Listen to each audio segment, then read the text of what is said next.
5 साल के कार्यकाल में जिन्होंने मेहनत की है, जिनमें मेधा शक्ति है, जो अपने भविष्य में कुछ कर गुजरने की तमन्ना रखते हैं, ऐसे मेधा शक्ति के धनी लोगों के लिए एक पर्याप्त अवसर दिया। शुचिता, पारदर्शिता, निष्पक्षता, स्पष्टवादिता के साथ जो चयन की प्रक्रियाएं थीं, उनका निष्पादन कराया गया। चाहे वो लोक सेवा आयोग रहा हो, चाहे वो माध्यमिक शिक्षा चयन आयोग रहा हो, चाहे वो हायर एजुकेशन बोर्ड रहा हो, सभी में एक सी एकरूपता थी कि किसी के साथ कोई अन्याय ना हो और पारदर्शिता के साथ उनका चयन की प्रक्रिया संपादित हो।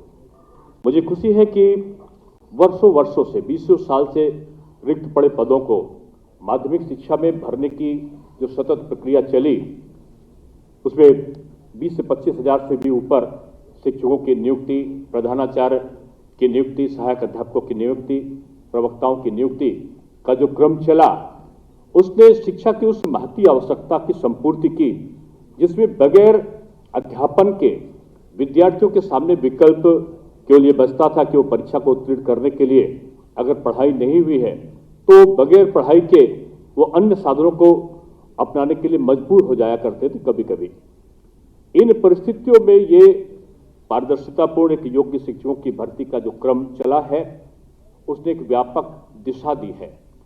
यही नहीं, माध्यमिक शिक्षा के साथ साथ उच्च शिक्षा में, उच्च शिक्षा के साथ साथ बेसिक शिक्षा में, और अगर दूसरे शब्दों में कहा जाए कि 4.5 लाख के आसपास जो नियुक्तियां हुई, उनमें अगर अध्यापकों की नियुक्तियां केवल मिलाएंगे विभिन्न विभागों के अध्यापकों की, तो उनकी संख्या 1.5 लाख से ऊपर की होगी। और ये नियुक्तियां केवल दृढ़ इच्छा शक्ति के कारण माननीय मुख्यमंत्री जी के संभव हो पाया और इससे पठन पाठन की प्रक्रिया में शुचिता और पारदर्शिता आई है। संस्कृत के विद्यालयों में जहां पर अध्यापक नहीं थे, आज मुझे इस बात की खुशी है कि लगभग सभी जगहों पर, कुछ एक आधा जिला हो सकता है किसी कारण से विवादित रहा हो, बाकी सभी जगह पर जो माध्यमिक शिक्षा के संस्कृत विद्यालय चल रहे थे, आज उन संस्कृत विद्यालयों में भी आज हमारे अध्यापकों की नियुक्ति की प्रक्रिया पूरी हो चुकी है। और सभी जगहों पर मैं इसलिए भी धन्यवाद ज्ञापित करता हूं कि पहली बार माध्यमिक शिक्षा के क्षेत्र में जो जीर्ण शीर्ण विद्यालयों के निर्माण की प्रक्रिया है, उसके लिए धन का आवंटन किया गया। संस्कृत के निदेशालय का निर्माण का आदेश दिया गया। निदेशालय के निर्माण की प्रक्रिया जो है, जो उसकी प्रावधि है, वो लगभग पूर्णता की ओर है। संस्कृत का जो निदेशालय के साथ साथ संस्कृत परिषद का गठन हुआ, संस्कृत संस्थान का गठन हुआ। छात्रावास जो बालिकाओं के लिए संस्कृत का बनेगा, उसमें बालिकाओं को फ्री में रहने की भी, खाने की भी, संस्कृत का अध्ययन करने की सुविधा मुफ्त में प्राप्त होगी। उसके लिए सारे आदेश निर्गत होकर उसकी प्रक्रिया प्रारंभ हो गई। सभी संस्कृत विद्यालयों में भी जो उनका जीर्णोद्धार की प्रक्रिया है, जो पुराने जीर्ण शीर्ण में विद्यालय हैं, अनुदानित भी हैं या सरकारी हैं, उनके जीर्णोद्धार की मरम्मत की प्रक्रिया बड़ी तेजी के साथ में प्रारंभ हुई है। और इन सारे कार्यों को संपादित करने का जो आधार बना है, वो सरकार की एक नेक नीति और शिक्षा के प्रति एक संवर्धन की नीति रही है। आज मुझे खुशी है कि संस्कृत का अध्यापक भी, अब उसको आज तक मृतक आश्रित का लाभ नहीं मिलता था। पहली बार हमारी उत्तर प्रदेश सरकार ने संस्कृत अध्यापकों को मृतक आश्रित का लाभ दिया है। पहली बार संस्कृत अध्यापकों को भी माध्यमिक के या अन्य अध्यापकों की तरीके से राज्य शिक्षक पुरस्कार के अंतर्गत उनको न केवल एक बड़ी राशि भी दी जाती है, बल्कि 2 साल का जो उनका सेवा विस्तार है, उसका लाभ भी वर्तमान सरकार के द्वारा संस्कृत अध्यापकों को दिया जाना प्रारंभ किया गया। और यही प्रक्रिया विद्यार्थियों के बारे में भी हुई, क्योंकि संस्कृत के विद्यार्थी आज प्रथम श्रेणी में उत्तीर्ण होते हैं मेरिट के आधार पर।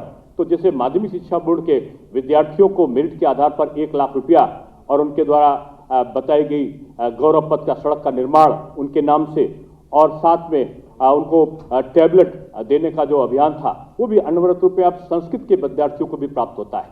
कहने का तात्पर्य यह है कि सरकार ने निष्पक्षता के साथ में अध्ययन और अध्यापन पर जोर दिया, नकल विहीन परीक्षा कराई, और उसका आज शुभ परिणाम यह है कि हमारा सत्य का नियमितीकरण है। कोरोना ऐसे संक्रमण काल में भी ऑनलाइन टीचिंग के माध्यम से कोई वैकल्पिक व्यवस्था नहीं हो पाई। आज जो हमारे शिक्षकों की नियुक्ति यहाँ पर हुई है, मैं उन सब से यही कहूँगा, जिस प्रकार से निष्पक्षता के साथ आप यहाँ पर भर्ती होकर आए हैं, आपसे अपेक्षा यही है कि आप एक समाज के निर्माता के रूप में आगे आएंगे।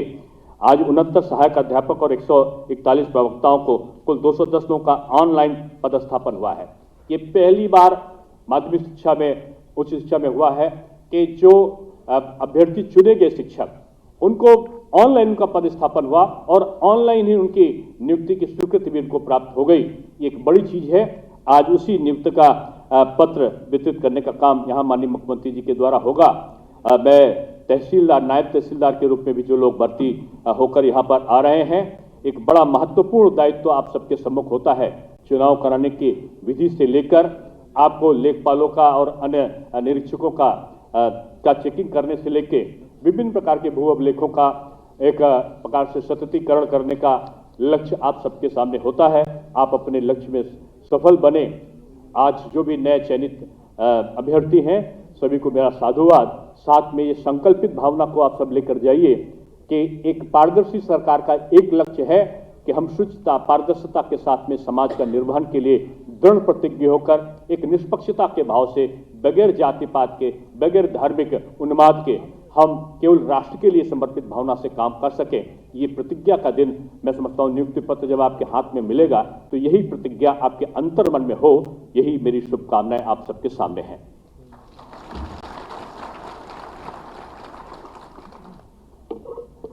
आपकी शुभकामनाएं हमें प्राप्त हुई। हम हृदय से आपका आभार व्यक्त करते हैं माननीय उप मुख्यमंत्री डॉक्टर दिनेश शर्मा जी। ये हम सबका परम सौभाग्य